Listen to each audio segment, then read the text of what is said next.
Jadi pengesahan yang kita nak ceritakan hari ini adalah perjalanan penghijrahan hidup saya.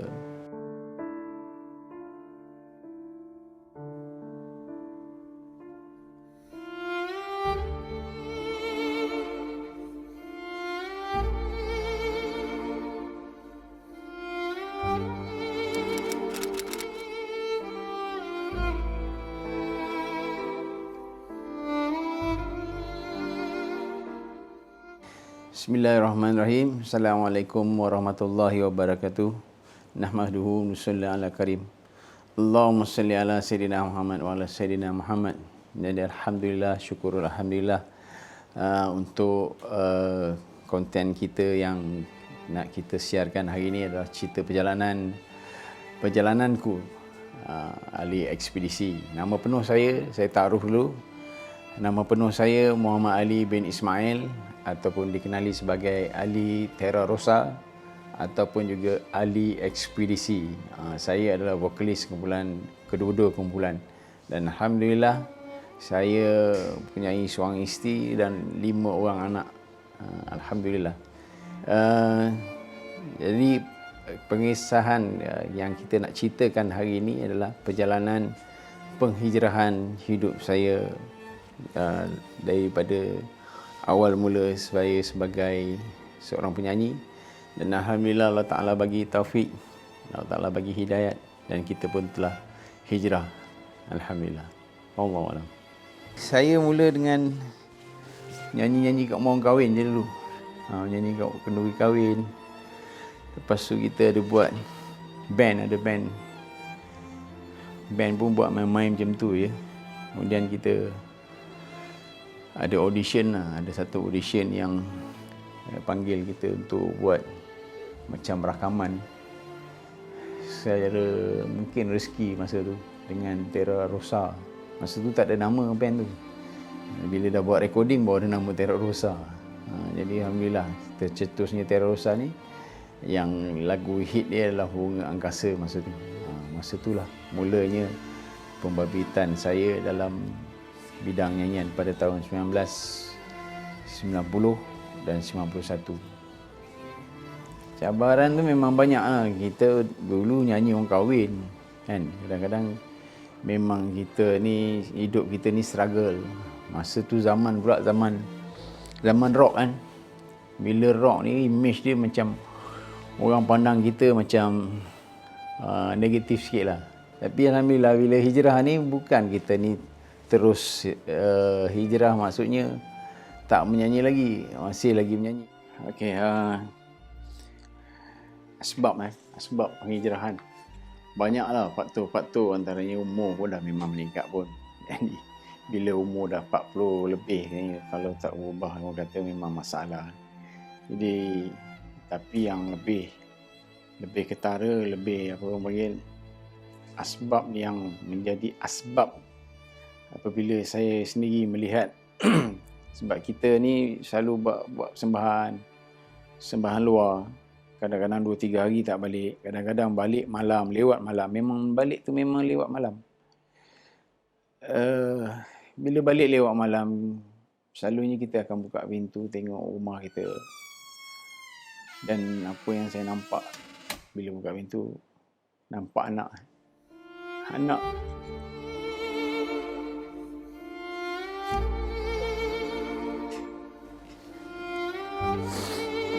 nampak anak ni menjadi asbab.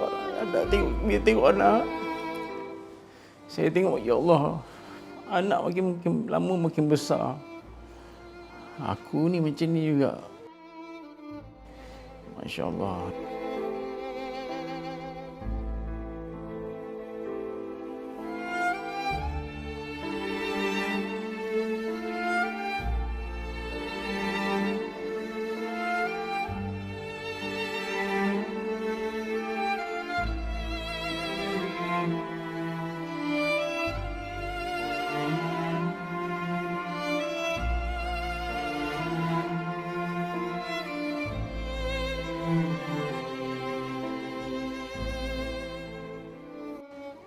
Kerisauan dalam hati saya.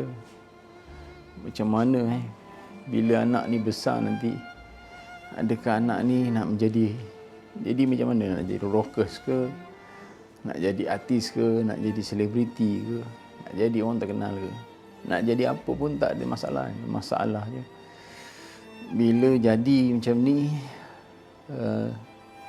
lupa pada perintah Allah. Saya tu, Masya Allah, dia tengok anak makin lama makin besar, kerisauan tu datang. Jadi saya pun muhasabah diri. Apa yang perlu saya buat? Saya perlukan sesuatu suasana yang baru, suasana yang boleh bawa saya lebih baik daripada kehidupan yang sebelum ni. Bukan kehidupan yang sebelum tu tak bagus, cuma dia punya perjalanannya tak agak macam tersasar. Saya sedar, dan Alhamdulillah Allah Ta'ala bagi kesedaran tu, dan saya mula mencari apa yang boleh membuat saya berubah, apa yang patut saya cari untuk perubahan ni. Okey, sekarang ni bila dah terfikir macam tu, saya terfikir untuk mencari satu suasana yang baru. Kita tahu suasana yang kita ada sekarang ni bukan yang tak bagus, cuma tak berapa elok. Jadi kita cari yang lebih elok daripada itu. Alhamdulillah, saya cuba mencari. Kita sekarang ni nak cari kawan-kawan lebih mudah daripada zaman dulu. Kita cek nombor handphone masing-masing kawan-kawan kita, kan? Kita tengok handphone, kita boleh tengok dari A to Z tu, ada tak kawan-kawan yang boleh membantu saya untuk saya buat satu kehidupan yang baru. Tapi sayang bila tengok dalam handphone tu, satu nama ustaz pun tak ada dalam. Satu nama ustaz pun tak ada. Saya cubalah nak cari, tapi Alhamdulillah bila cari tu adalah seorang orang tu yang kita rasa macam dia ni nampaknya macam budak baik lah. Muka kita tengok, kita tahu nama dia. Saya tak rapat sangat dengan dia, cuma semua kenal dia. Bukan rampak macam kawan-kawan biasa. Dan saya cuba WhatsApp dia. WhatsApp tanya khabar, bagi salam, tanya khabar. Apa yang saya cakap kat dia, kalau ada majlis ilmu, kali-kali kalau ada majlis ilmu, tolong bawa aku. Dia jawab salam saya tu. Alhamdulillah dia jawab. Dia kata, malam ni memang ada majlis ilmu. Aku datang ambil kau.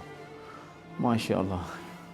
Ini orang kata, bila nakkan kebaikan, Allah bagikan kebaikan.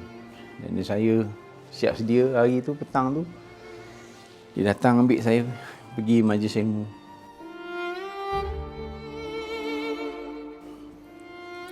Dan sebelum ni bukan tak pernah pergi majlis ilmu, bukan tak pernah jejak surau ke masjid, pernah. Tapi biasa, sebagai seorang rocker lah saya lah, bila pergi majlis ilmu ni memang duduknya memang yang paling barisan, yang paling belakang sekali lah.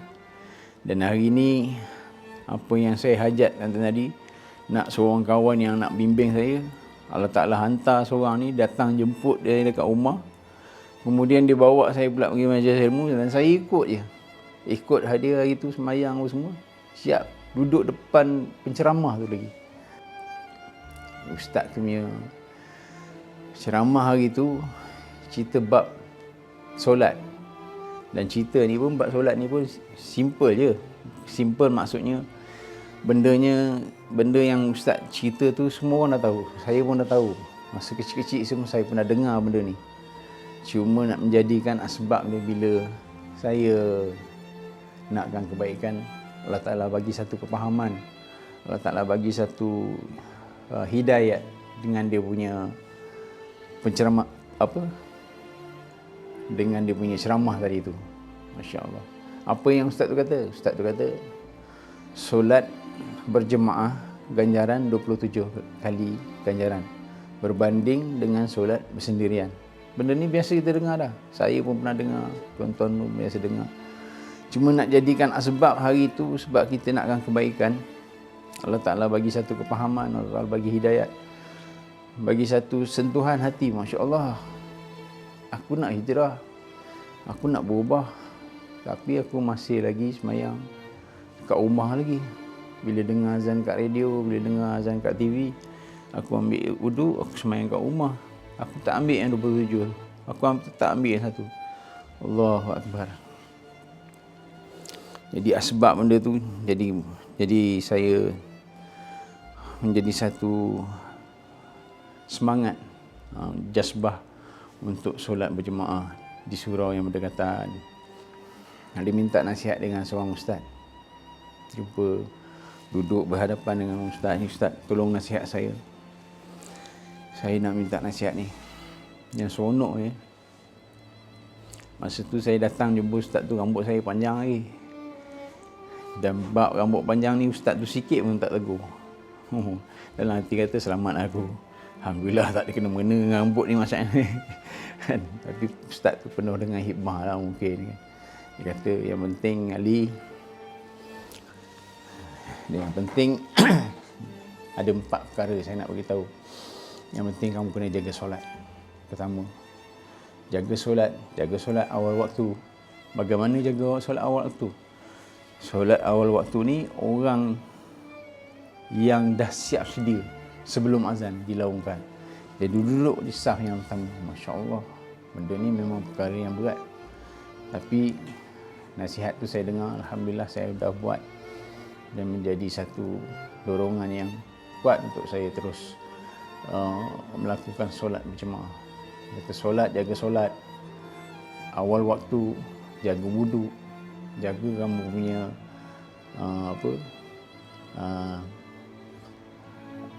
wudu tadi yang solat, wudu, dan kemudian jagalah awal waktu tu. Macam mana nak jaga? Yang kedua dia kata banyakkan bersedekah. Orang bersedekah ni banyak ganjaran ni.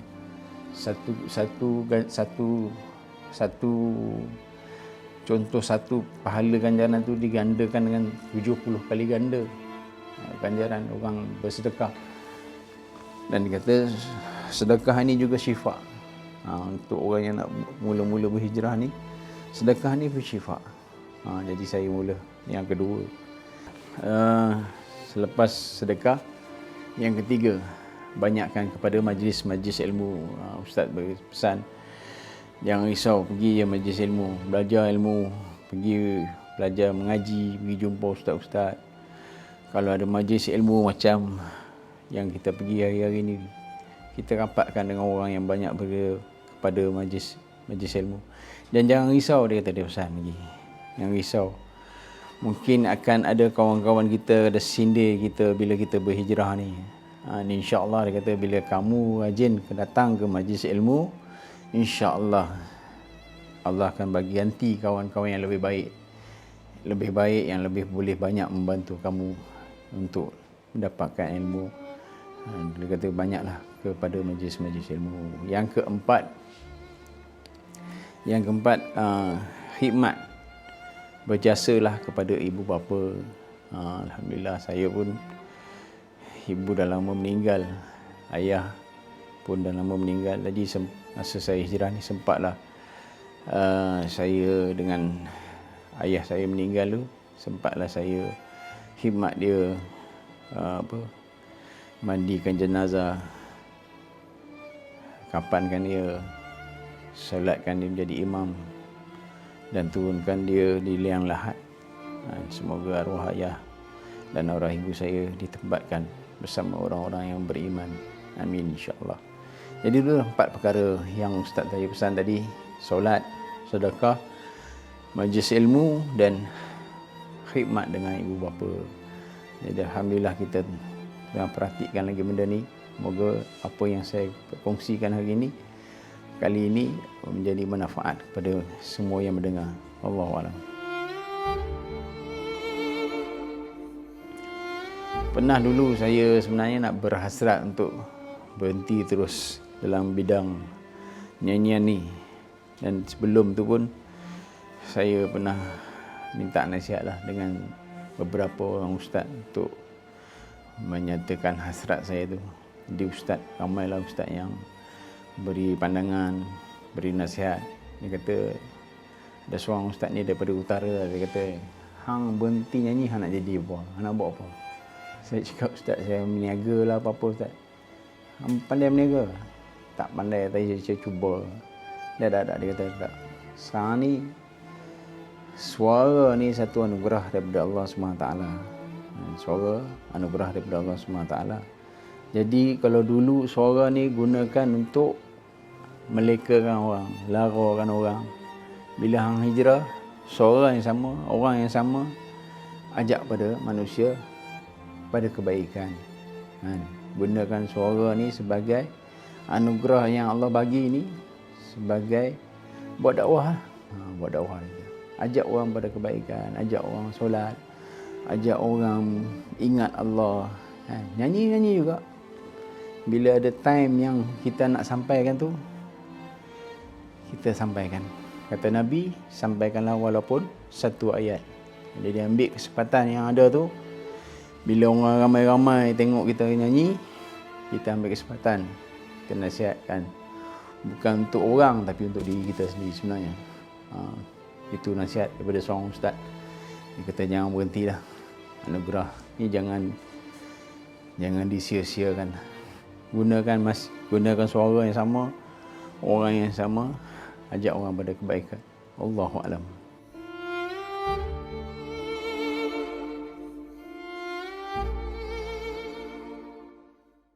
Jadi alhamdulillah, syukur kepada Allah SWT. Sepanjang pengalaman cerita pengalaman sikit mengenai perjalanan dakwah, perjalanan penghijrahan. Masya-Allah, alhamdulillah. Masa awal-awal lagi dulu pun memang ada cabarannya, di mana bila kita hijrah ni banyak persoalan yang berlaku. Dan orang pun tengok kita, cara kita pakai jubah. Lepas tu promoter pun ada yang call, dia kata tak nyanyi lagi ke? Tengok dah pakai jubah macam ustaz ni. Saya kata, saya bukan ustaz, saya baru nak start. Saya baru nak start. Dia tengok saya pakai jubah, saya kata inilah pakaian sunnah yang saya nak kejar selama hari ni. Selama hari ni kita tak pakai sunnah. Hari ni kita pakai sunnah, kita dapat pahala, insya-Allah. Jadi kalau nak panggil show macam mana? Panggil show boleh, insya-Allah, tak ada masalah, kan? Tapi tengok tempat lah, kan? Jadi ada satu orang sahabat ni panggil saya pun, dia panggil saya untuk bantu NGO lah, satu NGO yang pergerakan untuk membantu rakyat Syria. Itu MAPIM. MAPIM ni Badan Perundingan Antarabangsa, Islam Antarabangsa, membantu orang-orang Syria. Jadi dia panggil saya, cakap dia tak bayar, tak mampu nak bayar mahal. Tak apa Haji, saya cakap, bayar berapa yang Haji mampu. Kalau tak bayar pun tak apa, sebab ini kerja NGO kan. Dia kata okey lah. Saya pun ikut dengan ni lah, program-program mereka, buat kutipan dana di seluruh Selangor, Shah Alam, di seluruh, kebanyakan dia banyak Shah Alam lah, bantu mereka. Dan akhirnya satu hari dia kata nama saya, dia kata, Ali, nama kau naik pergi mana Pak Haji ni? Naik, makna naik ni selama hari awak ni bantu-bantu ni, nama awak naik dah, nak bawa awak pergi ke Syria. Saya pun cuak juga masa mula-mula kan, dapat tawaran ke Syria. So, kita pun dah tengok video-video macam mana apa yang berlaku kat Syria, bom sana, bom sini. Saya cakap dengan Haji tu, biar betul Haji, kan? Saya ni baru nak hijrah. Dia kata, kalau kau mati syahid kau tak nak ke? Mati syahid satu bab ni baru nak hijrah ni, baru nak kenal-kenal ni. Tak apa Haji. Saya saut cabaran Haji. Saya pun ikut pergi ke Syria, masya-Allah. The first time, kali pertama saya masuk ke Syria untuk bantu orang-orang di Syria sana. Masya-Allah. Memang sangat-sangat panggil apa? Teruja dan sangat menyedihkan. Dan apa yang kita tahu selama hari ini, yang kita tengok video, kita tengok berita dalam paper, hari ini dah tengok depan mata bagaimana keadaan penduduk-penduduk di Syria. Mereka diserang mereka dibom tempat tinggal mereka. Banyaklah pengalaman saya masuk dalam sana, tengok diorang. Ada satu tempat tu kita sampai di hospital. Ini memang cerita sangat sedih lah. Hospital ni, diorang ni ada bilik operation tu. Bilik operation hari tu yang saya datang tu memang ada operation yang sedang dilakukan. Jadi saya dengarlah suara orang menjerit-jerit. Saya cakap ni benda ni apa hal ni yang jerit-jerit ni kan. Hospital biasa kita dengar orang operation dia senyap je kan. Lagi satu yang kita faham, kita tengok drama kita selalu kat TV, ada muzik background, bunyi suspense sikit. Ni tak ada, ni betul-betul orang menjerit kesakitan. Kita tanya kenapa jadi macam ni. Dia rupa-rupanya dia kata dekat sana operation dia tak pakai bius. Jadi alhamdulillah hari ni Allah panjangkan umur saya nak sampaikan berita ni. Berita ni bagaimana saudara-saudara kita di Syria memerlukan bantuan daripada kita, memerlukan doa daripada kita, memerlukan apa yang mereka hajati. Mereka pun nak hidup aman damai macam kita. Masya-Allah. Jadi alhamdulillah saya balik ke sini dengan selamatnya. Dan ada cerita lagi. Cerita yang lebih menarik lagi, saya bersama dengan kumpulan ekspedisi.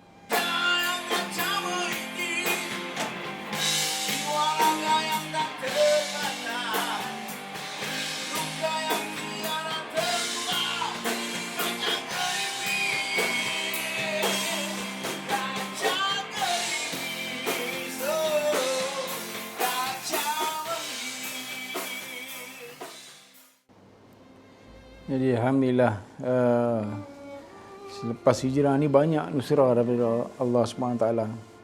Antara bantuan-bantuan daripada Allah SWT, saya dapat pergi umrah secara percuma. Alhamdulillah. Kali pertama pergi umrah, lepas tu kali kedua pula dapat tawaran lagi sekali. Saya dapat tawaran yang kali kedua ni, lepas tu saya dah join dengan ekspedisi. Bila join dengan ekspedisi, saya tanya dengan Ustaz Mutawif yang bawa kami pergi umrah tu, Ustaz, kalau boleh kali ni saya tak nak pergi seorang, saya nak pergi bertiga, tambah lagi 3 orang boleh? Ustaz tu ingat saya nak bawa family. Abang ni nak bawa siapa? Saya nak bawa kumpulan saya, ekspedisi. Dia kata okey lah, boleh. 2 orang pun dapat tawaran. 3 orang, maknanya sampai saya 4 orang dapat tawaran pergi umrah secara percuma. Alhamdulillah. Ustaz tu kata, saya pun minat ekspedisi. Masya Allah, Ustaz pun minat ekspedisi rupanya. Jadi alhamdulillah, rezeki kami dapat pergi umrah 3 tahun berturut-turut. Satu grup, satu band. Dan kami dapat singgah juga satu masjid yang wajib kita pergi. Masjid Al-Aqsa. Dapat pergi Masjid Al-Aqsa, Isra Mi'raj kat sana lagi. Al-Aqsa, Makkah, dan kemudian kami ke Madinah. 3 tahun berturut-turut. Alhamdulillah untuk kebaikan, mengingati Allah. Dan ada satu lagi pesanan, setiap orang yang ada kalimah la ilaha illallah Muhammadur Rasulullah, dia adalah seorang da'i. Da'i ni mengajak manusia kepada taat pada perintah Allah, mengajak manusia kepada kebaikan dan jauhi larangan Allah Subhanahu wa taala. Insya-Allah. Wallahu a'lam. Jadi alhamdulillah, syukur kepada Allah Subhanahu wa taala. Sebenarnya saya dah menjadi duta untuk madrasah di Al-Muqwa ni, di Kampung Rantau Panjang, di tempat saya tinggal ni, selama 3 tahun. Dan saya berkhidmat untuk membantu mereka dari sumber untuk mendapatkan dana untuk menampung pembiayaan di sinilah, di madrasah ni. Alhamdulillah. Dulu saya sebenarnya madrasah ni belakang je pada rumah saya. Saya pernah baca satu artikel pelajar madrasah kelaparan dulu. Saya tengok, ya Allah, rupanya madrasah ni dekat je dengan rumah aku. Kenapalah aku tak membantu aku? Saya rasa macam rasa bersalah. Dekat situ saya mula selalu bersama dengan mudir, pengerusi madrasah dan juga kaki tangan madrasah, tanyakan khabar. Ada juga saya belajar nak hulurkan bantuan melalui kawan-kawan kita sampaikan bantuan.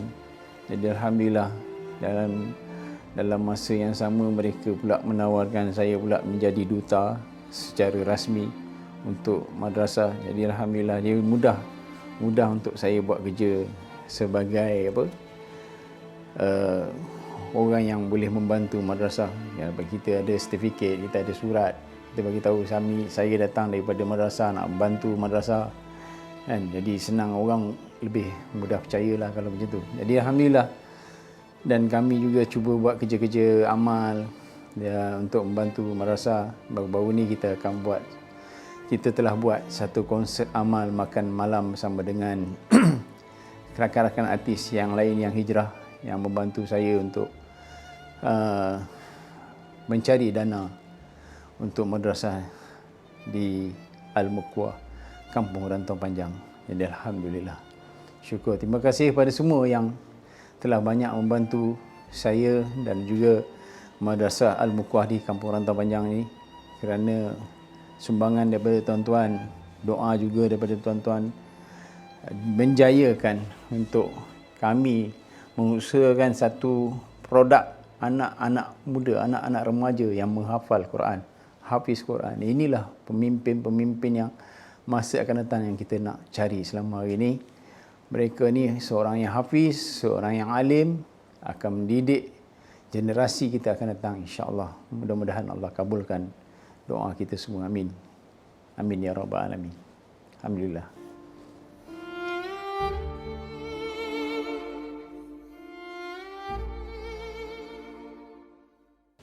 Jadi alhamdulillah, untuk semua yang menonton rancangan ni ataupun menyaksikan siaran ini, saya mengharapkan semoga semua dapat mendapat iktibar dengan apa yang saya ceritakan, dan semoga menjadi satu pengajaran dan pengalaman apa yang saya ceritakan ini menjadi satu asbab untuk sama-sama kita berhijrah.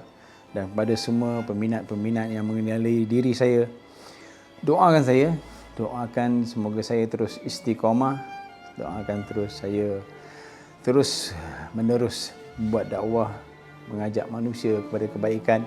Jadi jangan lupa satu perkataan yang amat kita perlukan dalam kehidupan ni. Semua yang ada kalimah la ilaha illallah Muhammad Rasulullah. Ingat, kita adalah da'i Allah, mengajak manusia mengingati Allah, mengajak manusia kepada kebaikan dan menjauhi larangan Allah. Ikut sunnah Rasulullah sallallahu alaihi wasallam. Itulah kejayaan dunia akhirat, insya-Allah. Wallahu a'lam. Sekian dari saya.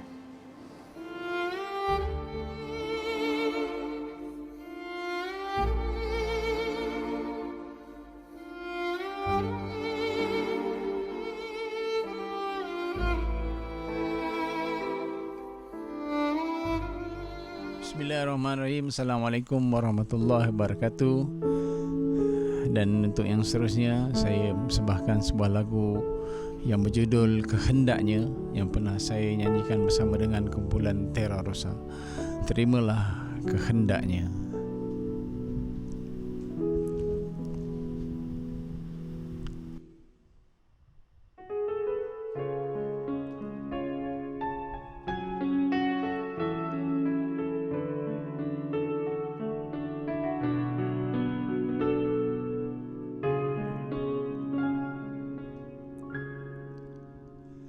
Bergelut dengan kenyataan,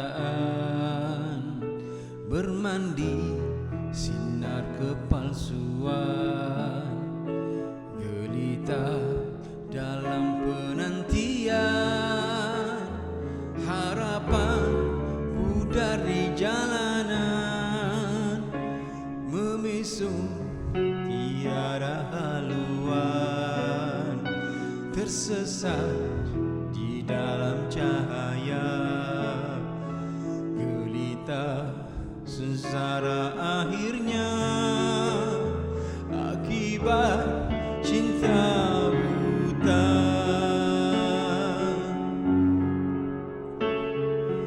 Di mana kasih berada, di situ terpaut duka.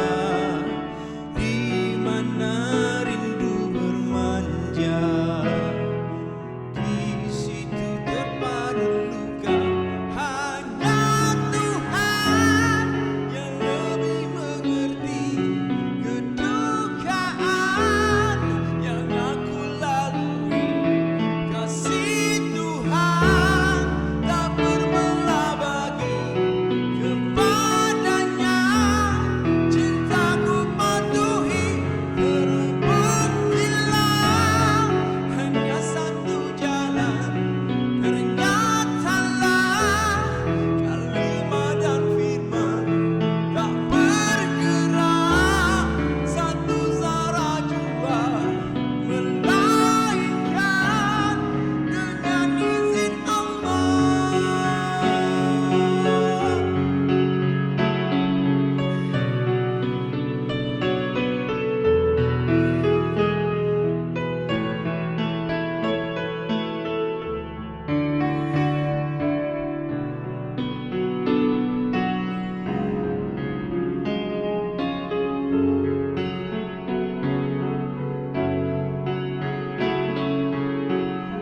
Di mana kasih berada, di situ terpaut duka.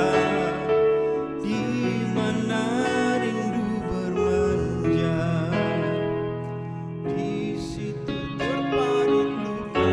Hanya Tuhan yang lebih mengerti kedukaan